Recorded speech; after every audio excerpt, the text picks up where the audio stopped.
విడుదల చేయాలి పెండింగ్ ఉన్న స్కాలర్షిప్ వెంటనే విడుదల చేయాలి పెండింగ్ ఉన్న స్కాలర్షిప్ విడుదల చేయాలి పెండింగ్ ఉన్న స్కాలర్షిప్ ఫీజు రియంబర్స్మెంట్ వెంటనే విడుదల చేయాలి పెండింగ్ ఉన్న స్కాలర్షిప్ ఫీజు రియంబర్స్మెంట్ వెంటనే చదువుతూ పోరాడు చదువుతూ పోరాడు జిందాబాద్ ఎస్ఎఫ్ఐ జిందాబాద్ స్కాలర్షిప్ విడుదల చేసేంత వరకు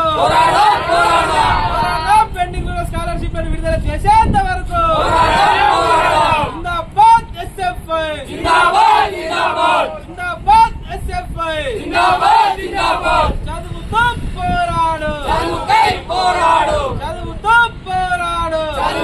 పోరాడు రావాలి జిల్లా కలెక్టర్ వెంటనే రావాలి జిల్లా కలెక్టర్ వెంటనే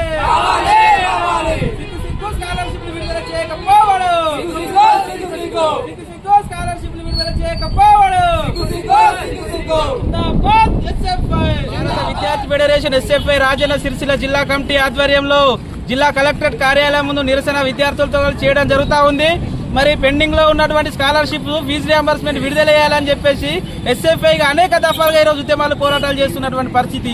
ఎందుకంటే ఇప్పటికే విద్యా సంవత్సరం ప్రారంభమైంది. ఒకవైపు ఇంటర్మీడియట్ డిగ్రీ పూర్తి చేసుకున్నటువంటి విద్యార్థులు ఉన్నత విద్య కోసం వెళ్దామని చెప్పేసి వెళ్తా ఉంటే సర్టిఫికెట్ లేక ఈరోజు కళాశాలలో విద్యార్థులు ఇబ్బంది గురి చేస్తున్నటువంటి పరిస్థితి ఉంది.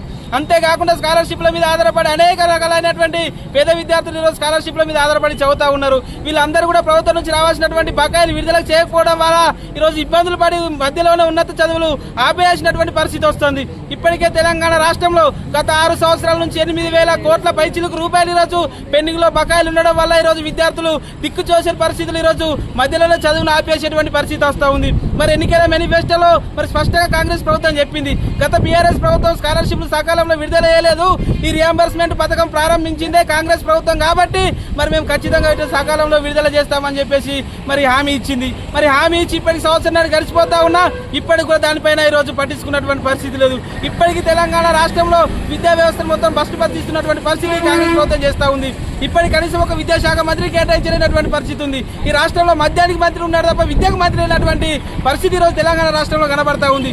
మరి అందుకే ఈ రోజు ఎస్ఎఫ్ఐ రాష్ట్ర వ్యాప్తంగా ఉద్యమాలు చేపడతా ఉన్నాం. ఈరోజు తెలంగాణ రాష్ట్రంలో అన్ని కలెక్టరేట్ల ముందు కూడా ఎస్ఎఫ్ఐ ఈరోజు పెండింగ్ రియంబర్స్మెంట్ స్కాలర్షిప్లు విడుదల చేయాలని చెప్పేసి బకాయిల కోసం ధర్నాలు చేస్తున్నటువంటి పరిస్థితి ఉంది. మరి వెంటనే ఏదైతే ఉన్నత చదువుల కోసం విద్యార్థులు వెళ్తా ఉన్నారో మరి వాళ్ళందరికీ కూడా సర్టిఫికెట్లు ఇచ్చేలాగా చర్యలు తీసుకోవాలి. మరి బకాయిలు విడుదల చేయాలి. ప్రతి ఒక్కరికి సర్టిఫికెట్ ఇచ్చేలాగా కృషి చేయాలని చెప్పేసి కూడా మేము ఈ సందర్భంగా కోరుతా ఉన్నాం. లేని ఎడల మరి విద్యార్థులందరినీ కలుపుకొని కూడా పెద్ద ఎత్తున రియంబర్స్మెంట్ స్కాలర్షిప్లు విడుదల చేసేంత వరకు కూడా ఉద్యమాలు ఈ జిల్లాలో రాష్ట్ర వ్యాప్తంగా ఎస్ఎఫ్ఐ ఆధ్వర్యంలో స్కాలర్షిప్స్ ఫీజు రియంబర్స్ విడుదల చేయాలని చెప్పేసి కలెక్టరేట్ ముందు ధర్నా నిర్వహించడం జరుగుతూ ఉంది. ఈరోజు ప్రభుత్వాలు మారినా ఈరోజు విద్యార్థుల సమస్యలు పరిష్కరించడంలో విఫలమైతే ప్రభుత్వము ఈరోజు కాంగ్రెస్ ప్రభుత్వము 18 నెలలు గడిచిపోతా ఉన్నా ఇప్పటి వరకు స్కాలర్షిప్స్ విడుదల చేయలేదు. మరియు ఆ రోజు రేవంత్ రెడ్డి గారు ఎన్నికల మేనిఫెస్టోలో స్కాలర్షిప్స్ రియంబర్స్ విడుదల చేస్తాము, విద్యారంగ సమస్యలు పరిష్కరిస్తామని చెప్పారు. కానీ 18 నెలలు గడిచిపోతారు ఇప్పటి వరకు పరిష్కరించలేరు.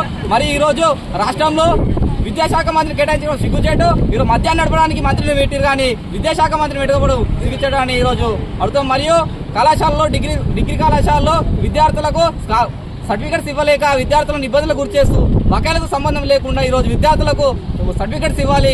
మరియు ఈ కళాశాలపై క్రిమినల్ కేసులు పెట్టాలి అని చెప్పేసి భారత విద్యార్థి ఫెడరేషన్ నుంచి డిమాండ్ చేస్తున్నాం. నా పేరు ఎస్ఎఫ్ఐ జిల్లా అధ్యక్షుడు కళ్యాణ్ కుమార్.